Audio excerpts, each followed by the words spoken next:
Hello दोस्तों, क्या किसी देश की नागरिकता खरीदी जा सकती है? क्या कोई देश पैसा कमाने के लिए नागरिकता बेचने का धंधा कर सकता है? या फिर क्या कोई देश अपराधियों, भगोरों और पुलिस से भाग रहे लोगों के लिए सबसे अच्छा छिपने का अड्डा हो सकता है? नैतिक और कानूनी पक्ष को देखकर अगर आप सोचेंगे तो कहेंगे कि ऐसा नहीं हो सकता।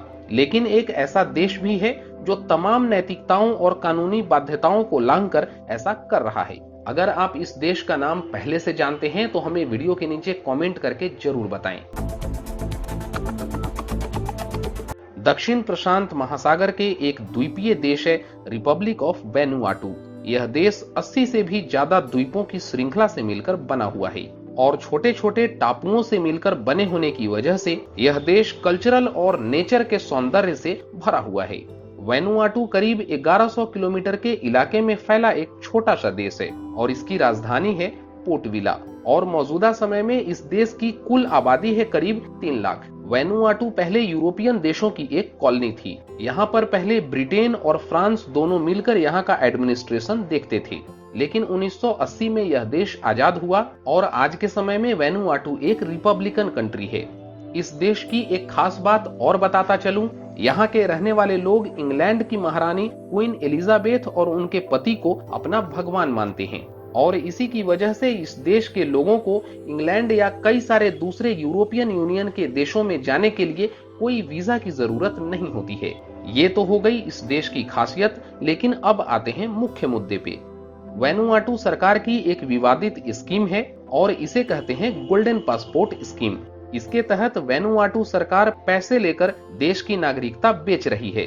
इसके एवज में कितना पैसा यहाँ की सरकार लेती है, तो जवाब है करीब 1 से 1.5 करोड़ रुपए का भुगतान यहाँ की नागरिकता लेने के लिए करना पड़ता है और बहुत ही बेसिक सी डॉक्यूमेंटेशन फॉर्मेलिटीज करने के बाद करीब 6 से 8 हफ्तों में आपको वैनुआटू की नागरिकता मिल जाती है।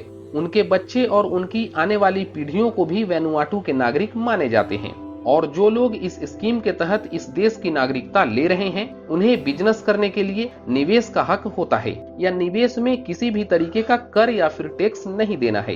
और जैसा कि हमने पहले ही बताया कि इस स्कीम के तहत नागरिकता खरीदने वाला इंसान यूरोपियन यूनियन, ब्रिटेन और रूस समेत करीब 113 देशों का वीजा फ्री में पा सकता है, यानी कि उनको इतने सारे देशों में जाने के लिए कोई वीजा की जरूरत नहीं पड़ती है।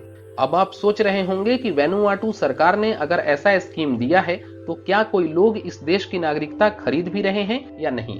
तो मैं आपको बताऊं कि सिर्फ 2020 यानी कि 2020 में करीब 2200 पासपोर्ट बेचे गए हैं और इसमें काफी सारे लोग ऐसे हैं जिनके ऊपर अपने देश में अपराधियों, भगोरों और पुलिस केस चल रही है।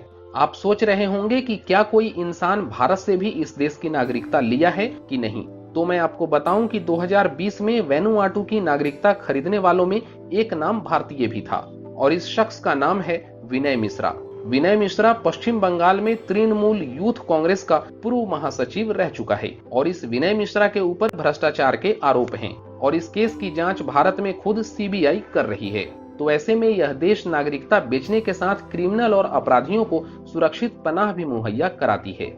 एक रिपोर्ट के मुताबिक आपको बताता चलूं कि 2020 में वैनुआटू गवर्नमेंट को जितना रेवेन्यू मिला है उसमें से 42% से ज्यादा हिस्सा पासपोर्ट बिक्री स्कीम के तहत आया है और वैनुआटू सरकार के ऐसी नागरिकता स्कीम के विपरीत पूरे विश्व में इस स्कीम को लेकर सवाल उठ रहे हैं। आप इस बारे में क्या सोचते हैं, हमें वीडियो के नीचे कमेंट करके जरूर बताएं। ये वीडियो या फिर आज की जानकारी आपको अच्छी लगी है तो इस वीडियो को लाइक करें, ज्यादा से ज्यादा लोगों तक शेयर करें और ऐसे ही ज्ञानवर्धक वीडियोस पाने के लिए हमारे चैनल को सब्सक्राइब करके बेल के आइकन पे भी प्रेस कर लें।